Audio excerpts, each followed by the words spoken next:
बिस्मिल्लाहिर्रहमानिर्रहीम। अस्सलाम वालेकुम नादरीन, आप यूट्यूब चैनल देख रहे हैं। मैं इमरान खान हूँ। नादरीन, मैंने इमरान खान से एक चीज़ सीखी। यानी बहुत सारी ऐसी चीज़ें हैं जो पाकिस्तान में पाकिस्तानियों ने इमरान खान से सीखी हैं, और इमरान खान ने वाकई एक टीचर की तरह इस कौम को बहुत सारी चीज़ें सिखाई हैं। हार जीत का मामला हो, डट जाने का मामला हो, बहुत सारी चीज़ें जो इंसान के करैक्टर में होती हैं, उसने लोगों को लड़ना सिखाया, मुकाबला करना सिखाया। पाकिस्तान में बेशुमार लोगों ने पाकिस्तानियों को ये बात समझाई कि पाकिस्तान की मिलिट्री एस्टेब्लिशमेंट पाकिस्तान के लिए एक मुसीबत है, एक प्रॉब्लम है, और इनकी पॉलिसीज़ का पाकिस्तान को लगातार नुकसान हो रहा है। समझ ही नहीं आई कभी कौम को। लेकिन जब ये बात इमरान खान ने समझाई तो आज कौम का बच्चा बच्चा ये बात जानता है। ये एक कंट्रीब्यूशन तो है इमरान खान का बहुत बड़ा। मैंने उनसे एक चीज़ सीखी इमरान खान साहब से कि मैं ये सोचता था वो एक बात बार बार क्यों करते हैं, बार बार क्यों करते हैं, बार बार क्यों करते हैं। बहुत सारे लोग तनकीद करते थे, एक ही तकरीर है, इमरान खान बार बार करता है, वही बातें बार बार रिपीट करता है, वो क्यों बार बार वही बात करते चले जाते हैं, करते चले जाते हैं। तो मैंने इससे सीखा कि वो इमरान खान ने वो बातें इतनी मर्तबा की कि वो लोगों को ज़ुबानी याद हो गई। उन्होंने लोगों को नज़रिया दे दिया, बार बार बता बता के। अवेयरनेस देने का ये एक तरीका था, लोगों को फार्मूला याद करवाने का एक तरीका था। और जो सच होता है ना, वो बदलता नहीं है, वो वही रहता है। जिस आदमी ने कहानियां सुनानी हो, कभी ये सुना दे, कभी ये सुना दे, कभी वो सुना दे। जिसने सच बोलना होता है ना, उसके बाद एक ही बात होती है, सीधी सीधी। तो इमरान खान वही बात अपनी करता था और आज कौम को वो बात याद है। तो बाद औक़ात आपको लगता होगा मेरे वीलॉग के अंदर चीज़ें और बातें कभी कभी रिपीट हो जाती हैं। तो मेरे ख्याल में जो चीज़ जैसे होती है उसको जब आप बयान करते हैं तो जितनी दफ़ा आप करते हैं वो वैसे ही रहती है। और मैंने ये सीखा कि अगर कोई चीज़ आपको समझ आ जाए तो उसको हैमर करें, बार बार उसको बताएं, पब्लिक तक उसको पहुंचाएं ताकि उसका इम्पैक्ट हो। बहरहाल नादरीन, सैलाब इस वक्त अब सिंध से टकराने जा रहा है। जो इस वक्त हमारे पास इत्तलात हैं वो ये है कि सैलाब दरियाए सिंध में दाखिल हो जाएगा कुछ ही घंटों में या अगले एक आधे दिन के अंदर, और उसके बाद ये सैलाब बढ़ना शुरू होगा सिंध की जानिब से, और बहुत जल्द जो है वो सिंध का इम्तिहान शुरू हो जाएगा। कितना पानी सिंध में दाखिल होगा इसके लिए आदाद शुमार जमा किए जा रहे हैं। दरियाए सतलुज के अलावा बाकी दो दरियाओं में इस वक्त सूरत हाल पहले की तरह ख़राब नहीं है। यानी जो हुआ दरियाए चनाब की वजह से वो बहुत बड़ा नुकसान हुआ। बहुत बड़ी बेल्ट है पंजाब की जिसको नुकसान हो गया। आपकी चावल की तकरीबन सारी फसल उड़ा के रख दी चनाब में आने वाले सैलाब ने। आपकी कपास को बहुत नुकसान हुआ। जो आपके मशरकी एरियाज़ हैं जो पाकिस्तान के भारतीय बॉर्डर के साथ साथ लगते हैं ऊपर चोलिस्तान तक, ये जो एरियाज़ हैं यहाँ पे बड़ा नुकसान हुआ। कपास का नुकसान हो गया, चावल का नुकसान हो गया, जो आपकी मकई थी उसका नुकसान हो गया, जानवरों के चारे का नुकसान हुआ, सब्जियों का बहुत नुकसान हुआ। तो ये गन्ने का बहुत नुकसान हुआ। बल्कि ये अभी जब शुगर का सीज़न आएगा तो आपको पता चलेगा कि गन्ने का कितना नुकसान हुआ। बहरहाल ये सैलाब अब सिंध की तरफ बढ़ रहा है, लेकिन दरियाए सतलुज के अंदर सैलाब में कमी नहीं आ रही। अभी भी वार्निंग्स जारी की जा रही हैं कि भारत से दरियाए सतलुज में मज़ीद पानी आने वाला है। और एक और वार्निंग जो है पाकिस्तान का जो मेट ऑफिस है या जो महकमा मौसमियात है उन्होंने जारी की है कि दोबारा से बारिशों का एक सिस्टम बनने जा रहा है। जो हालात वाक़यात लग रहे हैं फ़िज़ा के वो ऐसे हैं कि एक मरतबा फिर से बारिशों का एक सिस्टम बनेगा, और पंजाब में और जो खैबर पख्तूनख्वा के बालाई इलाके हैं वहाँ पे दोबारा से बारिशें होगी, और वो पानी दोबारा से तेज़ी से जो नशेबी इलाके हैं उनकी तरफ आएगा। तो ऑलरेडी ये पानी बहुत ज़्यादा है। अब अल्लाह ताला से दुआ है कि वो बारिशें थोड़ी डिले हो जाए। अगर वो बारिशें आगे चली जाएंगी तो ये पानी निकलने के बाद वो पानी आएगा तो वो फ़्लो में हम निकल जाएंगे। लेकिन अगर एक साथ दरियाओं में पानी आया तो पाकिस्तान के लिए, पाकिस्तानियों के लिए एक नई मुसीबत और मुश्किल पैदा हो जाएगी। गुजरात शहर के नादरीन मैं मनादिर देख रहा था, बहुत ही अजीब है, बहुत अजीब मनाजिर हैं जो गुजरात शहर में नज़र आ रहे हैं। 4 दिन हो गए पूरा शहर डूबा हुआ है। वहाँ के जो सीनियर सहाफ़ी हैं वो ये बता रहे हैं कि कभी आज तक तारीख़ में उन्होंने ऐसा नहीं देखा। इनको 30-30 साल हो गए हैं। कई जो हैं वो इससे पहले से जर्नलिज़्म कर रहे हैं। वो ये बताते हैं कि हमने 3-3 दहाइयाँ हो गई जर्नलिज़्म को, हमने आज तक कभी 90s से हम कर रहे हैं सहाफ़त, हमने गुजरात को कभी ऐसे नहीं देखा।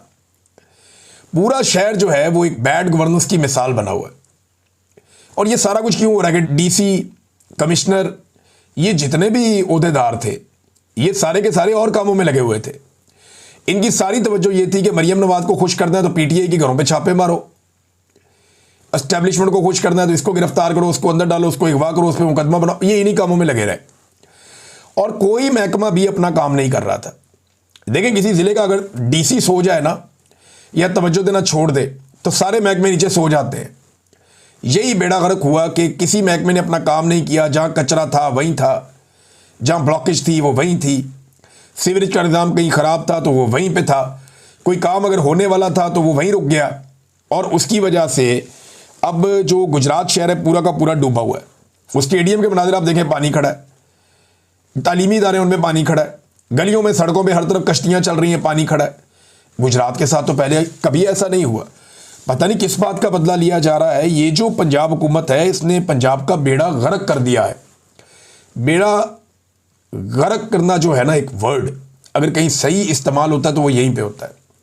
पूरे पंजाब का बेड़ा गर्क कर दिया उन्होंने, हर चीज़ डूब गई पानी के अंदर। ये इनकी काबिलियत। आज 4 दिन के बाद भी वहाँ कश्तियाँ ही चल रही हैं और ये बारिश का पानी है, कोई सैलाब नहीं आया कि पीछे से पानी दरियाओं का निकल के आ गया, नहीं, बारिश का पानी है, लेकिन निकालने का सिस्टम ही कोई नहीं है। अब कह रहे हैं जी अगले 18 घंटे में 20 घंटे में निकल जाएगा। भाई 4 दिन से आपने निकला, मरियम नवाज ने वहाँ पे दौरा किया, मरियम नवाज को मामू बना के वापस भेज दिया उन्होंने, ब्यूरोक्रेसी ने। वो उनका सिर्फ ये जिम्मेदारी है कि 4 अच्छे टिकटॉक बन जाए मरियम नवाज के, वो राजी हो जाती हैं। अवाम मर रही है, परेशान है, अवाम के हालात बहुत बुरे हैं, कोई फ़र्क नहीं पड़ता। 4 टिकटॉक आप अच्छे बना दें, मरियम नवाज उस ब्यूरोक्रेट से बहुत खुश होती हैं जहाँ पे टिकटॉक ज़्यादा अच्छे बनते हैं। तो ब्यूरोक्रेट को मेरा मशवरा, अगर मरियम नवाज को खुश रखना है, बच्चे जमा करें मासूम शक्लों वाले और गरीब दिखने चाहिए, औरतें जमा करें जो रोना शुरू हो जाए मरियम नवाज को देखकर और वो गले लगें और वो रोएं, इस तरह की औरतें जमा करें। कुछ ऐसे गरीब लोग जमा करें जो आंसू बहाएं और मरियम नवाज के सामने सर झुका के नीचे आंखें करके रहें और उनके साथ वो खड़ी होकर बातें करें। और थोड़ा सा रेस्क्यू का एक थोड़ा सा डेमोन्स्ट्रेशन आपने देना, तो ये ब्यूरोक्रेट मौज करेगा मरियम नवाज के दौर में, क्योंकि ये वो सारे एलिमेंट हैं जिनसे टिकटॉक बहुत अच्छा बनता है और ये टिकटॉक बनाने पे ही लगे हुए हैं सारे के सारे। ये देखें ना, अभी तस्वीर आपको मैं दिखाता हूँ, ये तस्वीर देखें आप, ये कैसी शानदार तस्वीर है। इसमें ये कैमरामैन लेट लेट के अपनी ड्यूटी कर रहा है। मरियम नवाज साहिबा को औरतों और बच्चों के बीच में बैठाया गया और कैमरामैन जो है वो एक गद्दे के ऊपर लेट के पीछे की तरफ वहाँ से एंगल बना के मरियम नवाज की कवरेज कर रहा है और मरियम नवाज का चेहरा दूसरी तरफ रखा है ताकि लगे कि नेचुरल है, कि मरियम नवाज तो उधर देख ही नहीं रही थी, वो कहीं और देख रही थी, तो अचानक से मरियम नवाज की वीडियो बन गई। ये है टिकटॉक बनाने का असली तरीका। कैमरामैन बेचारे वो जूतों समेत चढ़े हुए हैं बिस्तरों के ऊपर, मरियम नवाज नंगे पाँव है क्योंकि उनका टिकटॉक बन रहा है। कैमरामैन जो है वो नहीं बिस्तरों पे जूतों समेत है और ज़मीन पे लेटा हुआ पीछे की तरफ और वीडियो बना रहा है। 4-4 कैमरे ले गए, ये घुस जाती हैं खैमों के अंदर।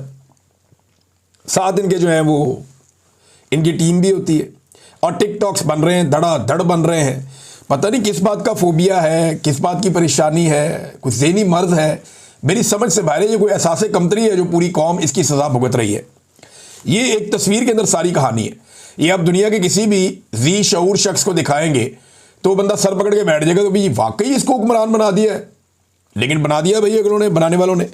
ये एक और चीज़ आप देखें, ये देखें, ये डीसी है मुजफ्फरगढ़ के, इन्होंने पहले भी बहुत सारे कारनामे किए। ये वही है शायद जो एक दिन पैंट कोट पहन के तो हाथ में ट्रंक लेके खड़े हो गए थे। बहुत अजीब अजीब काम इन्होंने किए। ये अब लोगों को रोटी देता है और रोटी देने के बाद उन्हें एक तस्वीर दिखाता है डब्बे के ऊपर और उन्हें याद दिलाता है कि ये रोटी तुम्हें किसने दी है। और फिर जब वो भूखा शख्स इसको ये जवाब देता है ना कि ये रोटी मुझे मरियम नवाज ने दी है, तो फिर वो डीसी उसको वहां से जाने देता है। घटियापन की इंतहा आप चेक करें कि एक भूखा आदमी जिसको खाने के लिए रोटी चाहिए, उसके बच्चे पीछे इंतजार कर रहे हैं, उसको 6 रोटियां देता है। उसे कहता है कि ये तुम 3 लोगों के लिए 6 रोटियां मैं दे रहा हूं, पीछे उसके बच्चे भी हैं जिन्होंने खाना खाना है। उसको कह रहा है सालन भी ले लो, ये रोटी ले लो, लेकिन ये तस्वीर देखो और मुझे बताओ कि ये रोटी तुम्हें किसने भेजी है। जब वो मरियम नवाज का नाम लेता है तो फिर उसको जाने की इजाज़त देता है। पता नहीं कहाँ से मेरे भाई ने CSS किया है। खुदा के लिए इन लोगों की तजलील ना करें। वो ये गरीब लोग नहीं हैं, मांगने वाले नहीं हैं, ये बेचारे मुसीबत के मारे हैं। आप लोगों की बैड गवर्नेंस और मिसमैनेजमेंट का शिकार हो गए ये लोग। ये तो सफ़ेद पोश लोग हैं, बेचारे फंस गए हैं, वरना ये तो इनके घर कोई आए तो मेहमान नवाजी करने वाले लोग हैं, ये लोगों को खिलाने वाले लोग हैं। आप खुदारा इन लोगों की तजलील ना करें, इनकी बदवाएं ना लें। ये कभी भी आपकी ऐसी हरकतों के बाद शरीफ खानदान को वोट नहीं देंगे, ये मेरे से आप लिख कर ले लें। ये लोग मांगने वाले, हाथ फैलाने वाले लोग थोड़ी हैं। इन सफ़ेद पोशों का आप मजाक उड़ा रहे हैं, आपकी अपनी काबिलियत पे मुझे शक हो रहा है। फॉर गॉड सेक थोड़ा सा सोचिए, थोड़ा सा सोचें, अकेले बैठकर सोचें कि आपको किस बात की जल्दी है। क्या मरियम नवाज आपसे नौकरी छीन लेगी? भैया आप मुकाबले का इम्तिहान देकर आए और आप नौकरी कर रहे हैं, एक ब्यूरोक्रेट है, यहां से निकालेगी, कहीं और जाएंगे, ऑफिसर ही लगेंगे आप, ज्यादा से ज्यादा आपको ओएसडी कर देगी। अब क्यों ऐसे कर रहे हैं? यानी एक ऐसी खातून की आप चापलूसी कर रहे हैं जो आपसे बहुत कम पढ़ी लिखी है, और आप जो हरकतें कर रहे हैं ये आपको जेब देती हैं।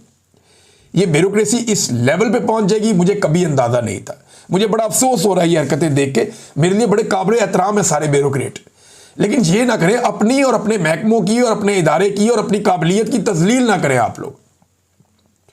और इन आम लोगों की तजलील तो बिल्कुल ना करें। किसी को सेब दे दिया तो उसको बताया मरियम नवाज ने दिया है। फॉर गॉड सेक, ये किसी के बाप का पैसा थोड़ी है साहब। यही गरीब लोग हैं, आप इन पे एहसान नहीं कर रहे इन्हें खाना दे के। इन्हीं गरीबों के पेट से, इनका पेट काट के जो टैक्स लिया जाता है उससे आप लोगों को तनख्वाह मिलती है। यही लोग मेहनत करते हैं, हल चलाते हैं, अनाज उगाते हैं, वो अनाज बिकता है, उसमें से टैक्स निकलता है, इनसे पैसा वसूल किया जाता है हर चीज की मद में, उससे साहब आपको तनख्वाह मिलती है। आप कपड़े पहनते हैं, जूते पहनते हैं, आपके बच्चे स्कूलों में जाते हैं, आप अपने घर में सामान लेकर जाते हैं, आप खाना खाते हैं। इन्हीं के पैसों से सरकार को तनख्वाह मिलती है, सरकार चलती। आप इन पे एहसान नहीं कर रहे हैं। क्यों आप इनको एक रोटी के बदले में आप कहते हैं कि रोटी तुम्हें मैं दे रहा हूं, ये तस्वीर देखो, बताओ ये कौन है? मरियम नवाज है, ले जाओ रोटी। ये क्या चल रहा है? Is this the way? आप पढ़े लिखे लोग हैं, इससे गुरेज करें। अगर एक कुछ टिकटॉकड़ियां अगर पागल हो गई हैं और उनका दिमाग इस तरफ चल पड़ा है, तो आप लोग तो कम से कम होश करें और होश के नाखून लें। इतना बड़ा डिजास्टर है, उससे निकलने के लिए सबको कोशिश करनी पड़ेगी। हम भी अपने तौर पे कोशिश कर रहे हैं। बल्कि मैंने इस वीलॉग में याद दिला दूं मैं दोबारा से, जो ब्रेडफोर्ड में हमारे पाकिस्तानी रहते हैं या उसकी सराउंडिंग में आसपास के शहरों में, वो शाम पहुंच जाए जी 5:30 बजे। 5:30 से लेकर हम तकरीबन 8:30-9 बजे तक वहां मौजूद होंगे और वहां पाकिस्तानियों से मुलाकात करेंगे हम सब मिलकर।